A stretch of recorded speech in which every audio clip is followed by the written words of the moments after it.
conference, and I'm actually grateful that you have made it here out of bed, actually for me, these very early hours for a Saturday morning, I have to say.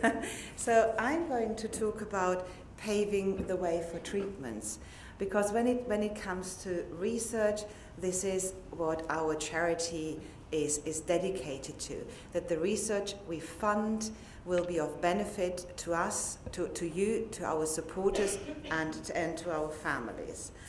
And just to give you a quick overview, I will briefly talk about the research department, what we actually do there, and what our role is.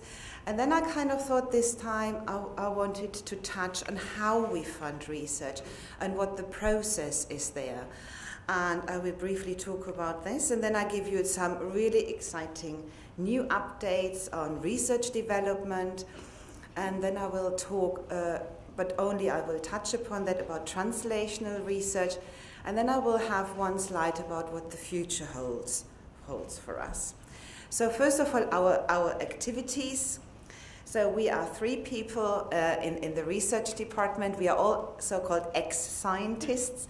We also had our career first in science. I've worked 17 years in human molecular genetics and did spend the last 6 years in developing a gene therapy for Duchenne muscular dystrophy before I came to the charity. And then there is Julia. She was a pharmacologist. She's our head of grants. And now Neil Bennett, he's actually an immunologist, and he is now our research communications person. So we have mainly three areas where we work in. First of all, we have a really, really good research grant program of at any point about 20 active projects, or ranging over like 15 to 17 different conditions. And scientists come to us and apply for funding to do the research.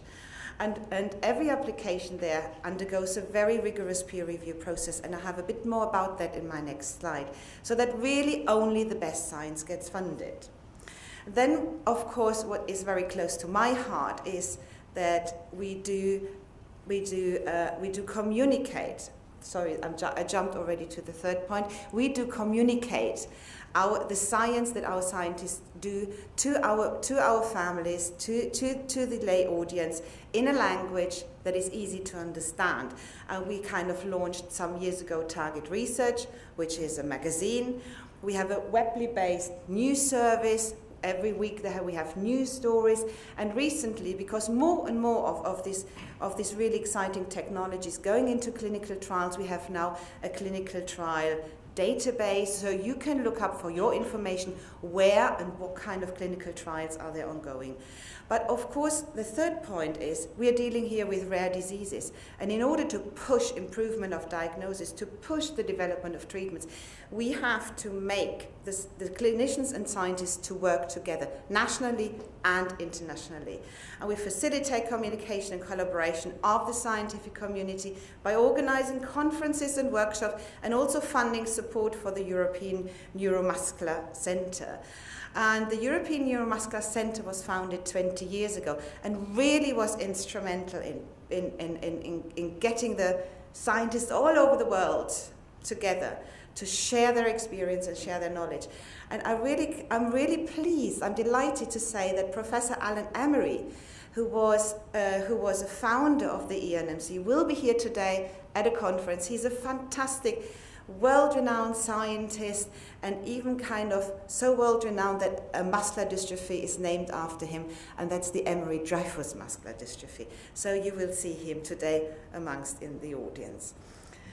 So, oops, this jumps. Why does this jump? I have another slide here.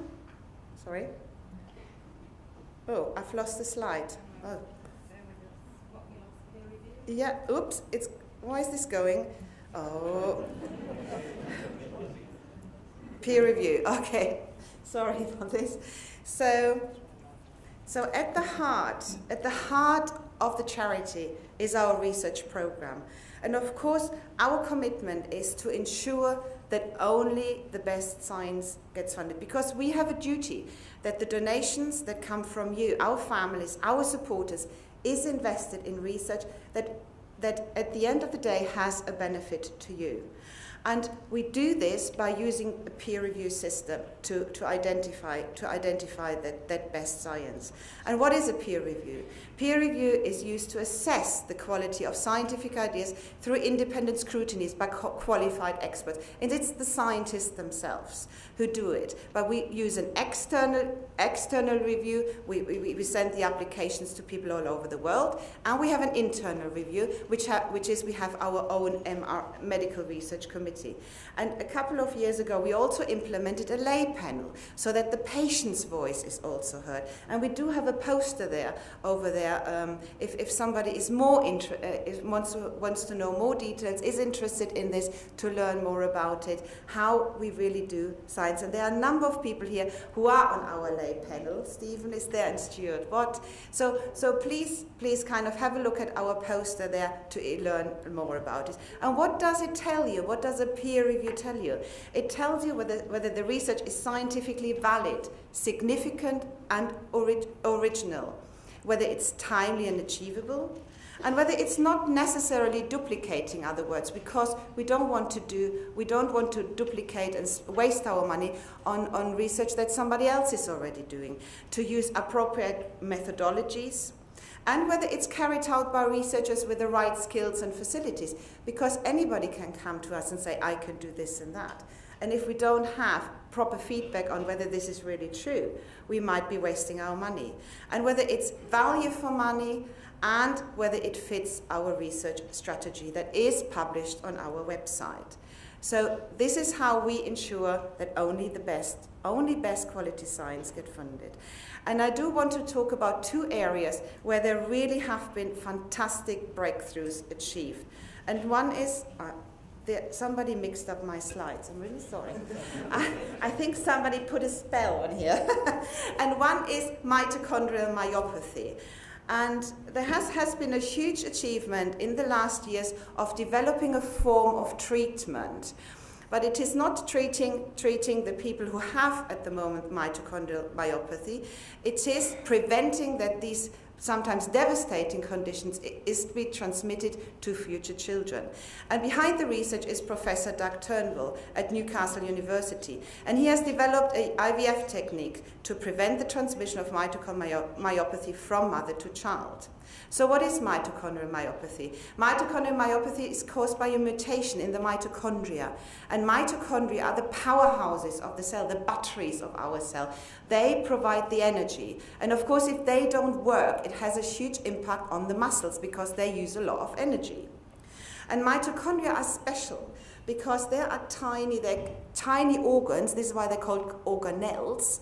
And they have their own DNA. And they are solely inherited through the maternal line. So an egg cell has the mitochondria, whereas the sperm does not have any mitochondria. But the way this condition is inherited, without going too much into details, because also we have a poster about there, it makes it very difficult to provide genetic counseling and make predictions about the prognosis. And there is at the moment no treatment or cure. So how does this work? And this kind of diagram depicts it. So from an affected woman, the researchers take just a normal egg and fertilize this with her partner's sperm. So then you get an embryo, but this embryo has abnormal mitochondria. So what then the clinicians do, they transfer then the nuclei which hold the chromosome, which hold all the DNA, all the genes that hold the information for your personality, for your physicalities. So all those genes, they put that genes into another egg, into a donor egg. And this donor egg has had firstly, beforehand, their own DNA removed. So what you have then is, you have an egg with the parents' chromosomes and genes, but then with healthy mitochondria.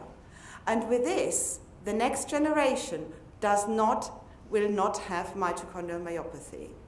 So this is, of course, fantastic. And we had a huge impact into this research because we spearheaded that research for 11 years by investing more than £1.2 million in it. And the technique had been tested successfully in the laboratory on eggs that were donated from, that were surplus of, from other IVF technologies.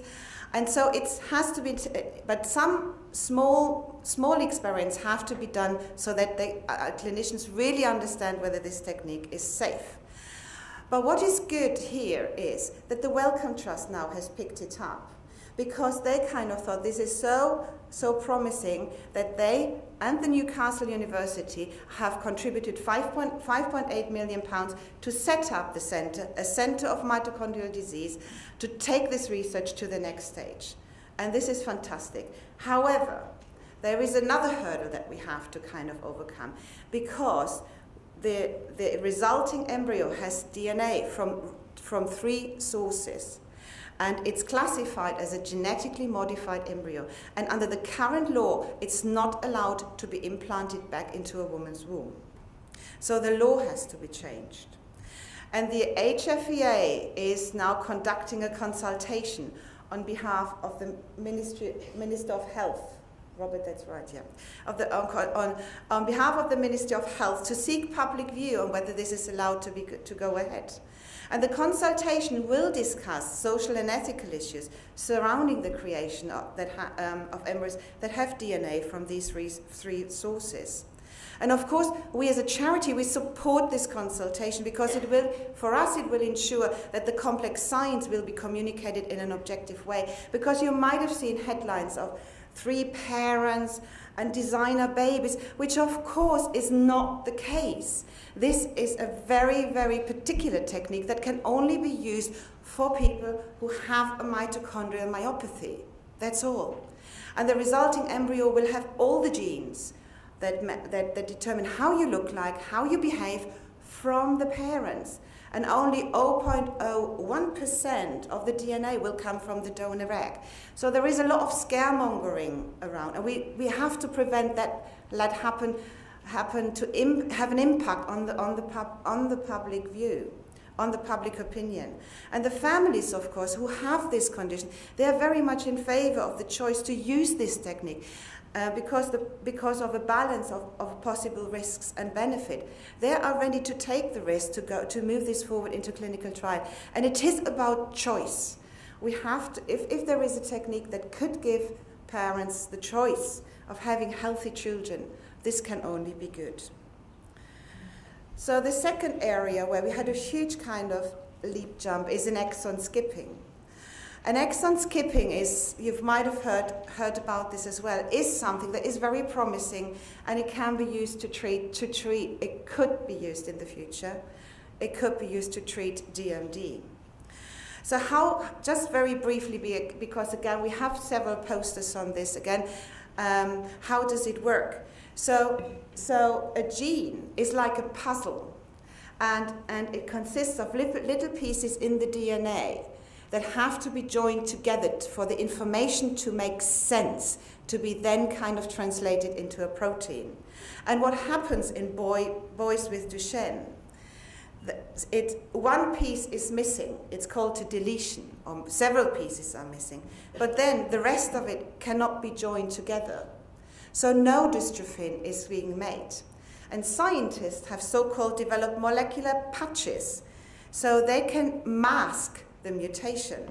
And by masking it, the rest of the information can join together to make sense, to then make a shorter dystrophin protein, but still has some of the function to then take over, to then kind of function and at the muscle membrane where it sits. So the removal of a targeted exon restores, this is the technical term, the reading frame and the production of the dystrophin protein. And by skipping 1 or 2 exons, theoretically 83% of all DMD mutations could be treated. So it's very promising, but it is a very, very personalized approach, because different boys with DMD have different mutations, and for every different mutation, one has to kind of develop a different molecular patch, so which has its own challenges. So exon skipping is currently in clinical trial, and there is Prosensa, together with GlaxoSmithKline. They are running a number of clinical trials, and it's even in a phase 3 trial. And I'm really delighted that Emma Green is here today from Prosensa, and she has a poster there as well, and she can give you a much better update of what's happening than I do. And then there is another company in the US, and they just had a couple of press releases as well. And these results, they showed a reduced decline in walking ability. However, the study was very small, and we look at the results with caution, because larger trials may be required to really understand how consistent you can treat the boys and how well this treatment will hold. So for the future, however, the technology might need an optimization, because the challenge is that these molecular patches are delivered to all the muscles in the body, especially the heart. And there is a challenge there at the moment. However, based on research that was funded by the Muscular Dystrophy Campaign, Professor Matthew Wood developed a new compound, a new chemical that is then attached to the molecular patch, which holds even more promise that it gets better into the muscles more efficiently. And again, that was so successful that he was awarded a 2.5 million grant from the Wellcome Trust and the Department of Health. So these are really, really good breakthroughs where we as a charity might have spent only a relatively small amount, but where we kind of seeded the research for the scientists to go on and get more funding and do bigger things. But we're not only doing this. We're also kind of investing a lot in the infrastructure here in the UK to support clinical trial readiness. We provide funding for clinical training and research fellowships. Very important, because these are the doctors of the futures. And these kind of medical students, they spend part of their time in the laboratory, and part of the time they spend in clinics. So they can bridge research and clinical benefit in the future very well. We provide funding for 2 clinical trial coordinators at muscle centres in London and Newcastle, because what we don't want is that when clinical trials are happening, that the patients here in the UK are being left out. And we provide funding for patient registries for FSH at the moment and myotonic dystrophy, and provide support for many others. Because there is a challenge. If you want to do clinical trials, you have to understand where the patients are, because these are rare diseases. And if you do a clinical trial maybe for diabetes or for heart conditions or cancer, clinicians can go to maybe 1 or 2 hospitals and they have sufficient patients. But here, for rare diseases, to carry out a clinical trial, clinicians all over the UK, they have to work together, and in order only sometimes to carry out one clinical trial, to have the critical mass of patients. So now, what research did we fund last year? And we gave an award for a clinical research and training fellowship, actually here at the University of Nottingham, to Dr. Sam, and I kind of practiced this, Sidi Izadi. And he's going to work on myotonic dystrophy, and he's going to do 3 things. He's going to do a drug screen. So scientists now, there are now big drug libraries available, and they can screen now whether these libraries hold a drug that might kind of treat, in this case, myotonic dystrophy. But also what he's going to do, he's going to work on outcome measures. Outcome measures is a term that describes how the benefit of a drug in a clinical trial is being measured. Sometimes this sounds easy, but it is not.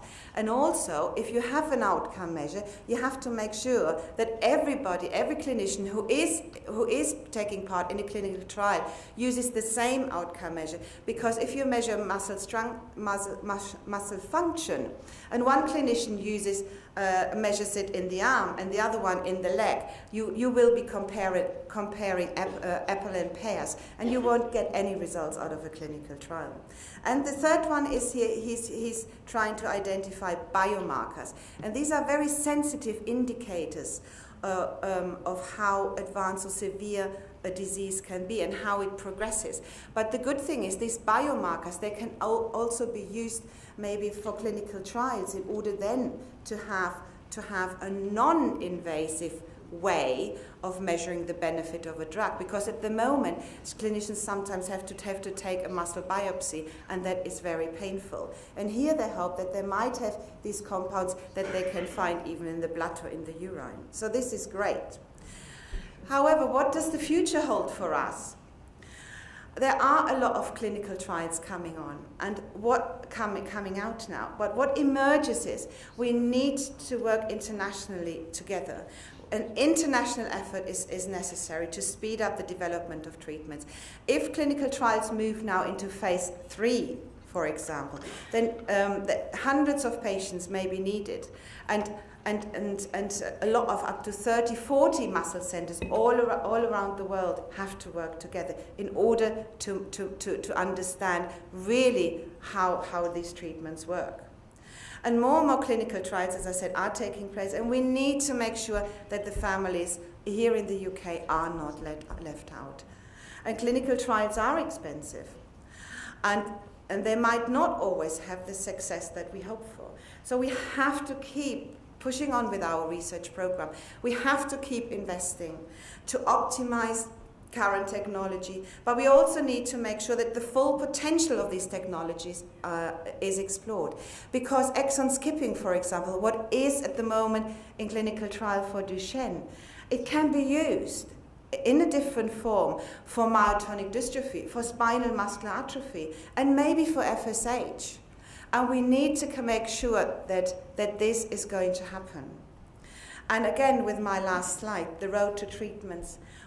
I know what the families want. They want to see this kind of road. They want to understand where the milestones are and when we are finally get there. How often am I going to be asked, Marita, when is there a treatment? And I always have to say, I don't have a crystal ball. It would be wrong to give you a timescale because it might create false hope.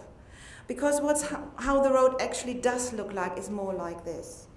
It goes up in serpentines, and it goes up the hill, and sometimes scientists do get knocked off the road. And we have to make sure they are back on track, that we finally get up the hill. But I can tell you, we've never been so far up the hill today than we've ever been before. Thank you very much.